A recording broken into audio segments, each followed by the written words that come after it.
परमेश्वर का स्मरण ही वास्तविक संपत्ति है, और उसका विस्मरण सिर्फ एक ही विपत्ति है इस संसार में, और वह है परमात्मा का विस्मरण। जब परमात्मा भूल जाए तो इससे बड़ी विपत्ति और कोई नहीं है। हनुमान जी महाराज घोषणा करते हैं, हे राम, विपत्ति तो वो है जब आदमी आपको भूल जाता है। बाकी विपत्तियां क्या है? कुछ नहीं, आती जाती हैं। दुख आया चला गया, सुख आया चला गया, लेकिन विस्मरण इतनी बड़ी विपत्ति है, सदा दुख देने वाली। हनुमान जी महाराज तो इसे पाप कहते हैं, महापाप। महापाप है परमात्मा का विस्मरण। क्या अर्थ है इसका? कहते भी सज्जनों, ऐसा नहीं समझ लेना परमात्मा का स्मरण करने वाला व्यक्ति सब कुछ छोड़ देता है, परिवार छोड़ देता है, नौकरी छोड़ देता है, व्यापार छोड़ देता है, संसार छोड़ देता है। नहीं, ऐसा कुछ नहीं। स्वामी जी महाराज को कोई ऐसा करने वाला कोई दिखे तो वह इतना पसंद नहीं है।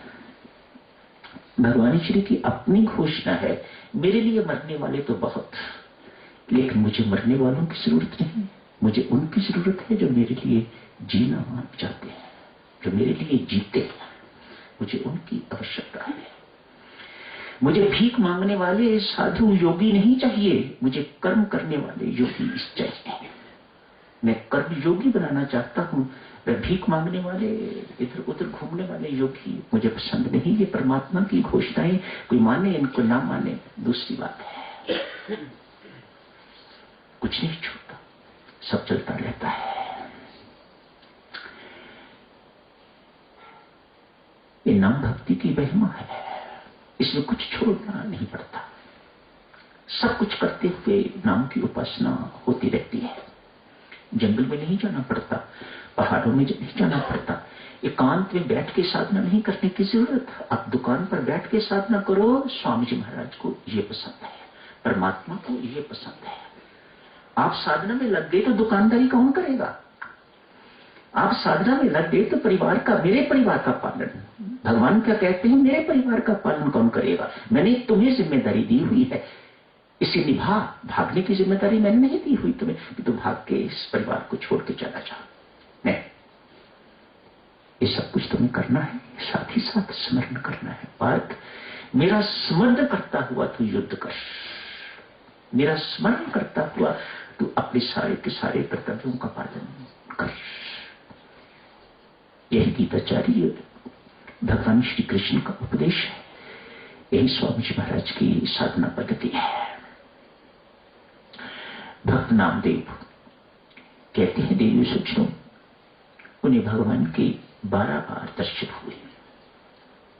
हमारी जिंदगियां बीत जाती हैं, एक बार दर्शन नहीं होते। उन्हें अपने जीवन काल में 12 बार भगवान के साक्षात दर्शन हुए। भक्त त्रिलोचन का जान पहचान वाला है, बहुत प्रभावित। कैसी साधना होगी, क्या करता होगा ये? अतएव दर्शनार्थ आए।